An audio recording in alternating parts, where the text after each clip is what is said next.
Hi friends, ఈరోజు మనం Gmail account ఎలా క్రియేట్ చేయాలో చూద్దాం. జస్ట్ జీమెయిల్ అకౌంట్ కోసం www.gmail.com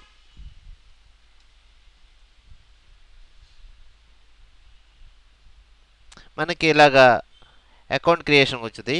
ఇక్కడ ఆల్రెడీ ఉంటే లాగిన్ అవ్వచ్చు, లేదంటే క్రియేట్ అన్ అకౌంట్ అని ఉంది చూడండి, అది క్లిక్ చేయండి.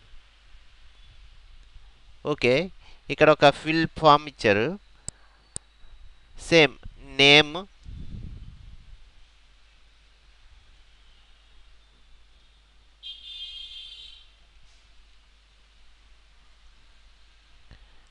Last name. Choose your name అంటే యూజర్ నేమ్. ఇది మెయిల్ ఐడి. సపోజ్ నేను ఒక ఐడి ఇస్తున్నాను.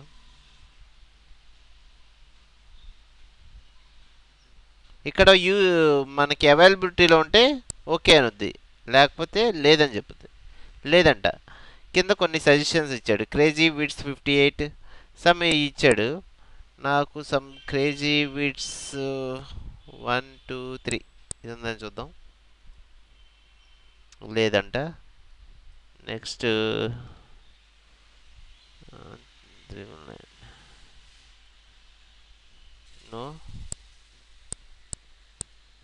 ఇక్కడ నేమ్ కూడా నేను క్రేజీ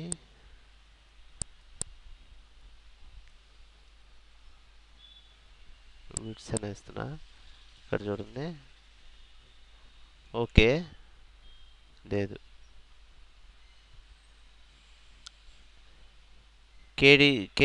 క్రేజీ విడ్స్ 02 ఉంది. Okay, 02@gmail.com. Next password.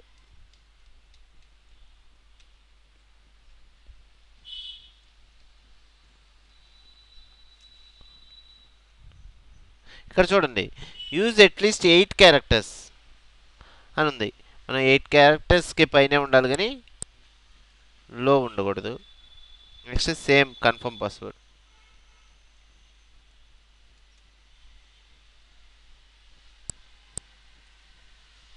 Date of birth.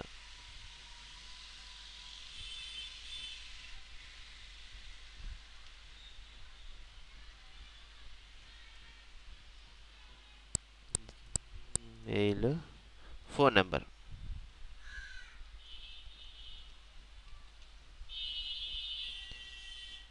Alternate email address ఉంటే మనం ఇవ్వచ్చు.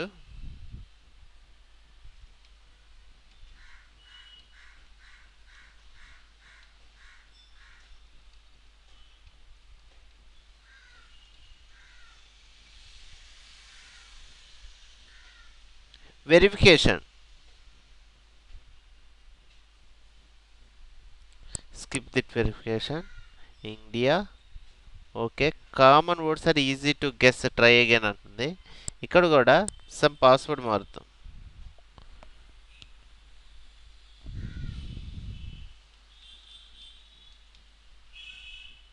Okay,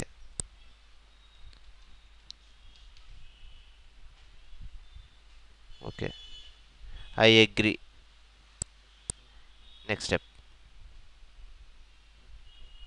yeah, okay, okay. Text message, some confirmation message. Okay. ఇప్పుడు మీ ఫోన్కి ఒక మెసేజ్ వచ్చింది, number.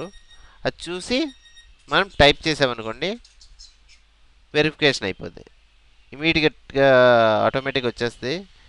100190504. Okay, continue. Continue to Gmail.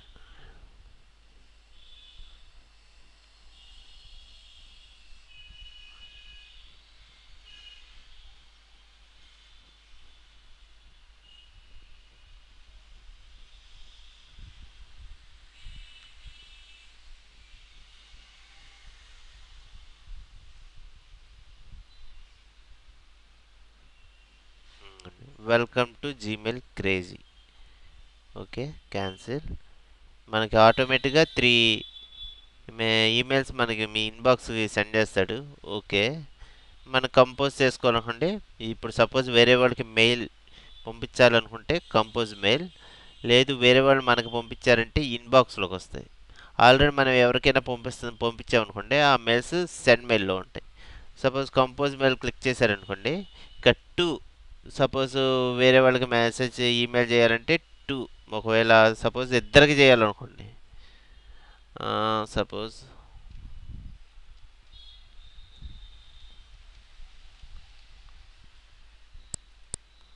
కింద క్లిక్ చేసి మళ్ళీ ఇక్కడికి వెళ్ళామనుకోండి, మళ్ళీ వేరే ఇంకో వాళ్ళు మెయిల్ కూడా ఒకేసారి సెండ్ చేసేవచ్చు, ఎన్ని అయితే అన్ని. నెక్స్ట్ సబ్జెక్ట్ దగ్గర సమ్ హెడ్డింగ్ టైటిల్, ఏ మెసేజ్ పంపిస్తున్నారు దానికి సంబంధించిన హెడ్డింగ్ చూస్తే వాళ్ళు ఈజీగా మీ మెయిల్ చెక్ చేసుకోవడానికి అవకాశం ఉంటుంది. నెక్స్ట్ కంటెంట్, ఏవైతే మనం పంపించాలో కంటెంట్ అంతా. నెక్స్ట్ కింద ఇక్కడ అటాచ్ ఫైల్స్ అని చూడండి, దీని దగ్గర మనం అటాచ్ ఏదైనా ఎక్సెల్ ఫైల్ కానీ, ఎంఎస్ ఆఫీస్ ఫైల్ కానీ, ఫొటోస్ కానీ, జేపీజీ ఫైల్స్ కానీ ఏవైనా సరే మనం అటాచ్ చేసుకొని సెండ్ క్లిక్ చేయగానే ఏవైతే మెయిల్ ఐడి మనం ఇక్కడ టైప్ చేసామో దానికి ఆటోమేటిక్గా వెళ్ళిపోద్ది. ఇదండి ఈమెయిల్ ప్రాసెసర్, జీమెయిల్ ప్రాసెసర్. మనం అకౌంట్ క్రియేట్ చేసుకున్నాము, కంపోజ్ చూసాము, ఇన్బాక్స్, సెండ్ మెయిల్ ఇవన్నీ చూసాము, ఇంతే. నెక్స్ట్ మొత్తం అయిపోయిన తర్వాత ఒకవేళ బయట మీరు ఇంటర్నెట్ క్యాప్స్ కానీ అక్కడికి వెళ్ళారనుకోండి, జీమెయిల్ లాగౌట్ చేయండి. లాగౌట్ చేయకుండా బయటకు వచ్చి సైన్ అవుట్ చేయకుండా బయటకు వచ్చేసారనుకోండి, వేరే వాళ్ళు యూజ్ చేసే అవకాశం ఉంది. కాబట్టి కంపల్సరీగా బయట ఉన్నప్పుడు సైన్ అవుట్ చేసుకోండి. ఇంట్లో అంటే ఆటోమేటిక్గా మళ్ళీ మీరే ఓపెన్ చేస్తారు కాబట్టి నో ప్రాబ్లం. బయట ఉంటే మటుకు సైన్ అవుట్ కంపల్సరీగా చేయండి. సైన్ అవుట్ అయిపోద్ది. మళ్ళీ ఇలాగ వచ్చింది, ఆల్రెడీ ఉన్నాం, మనం పాస్వర్డ్ అడుగుతుంది, పాస్వర్డ్ టైప్ చేస్తాం, అవసరమైతే లాగిన్ అవుతాం. చూడండి ఇది. థ్యాంక్స్ అండి. నా వీడియో మీకు నచ్చినట్లయితే లైక్ అండ్ సబ్స్క్రైబ్ చేయండి. Thank you.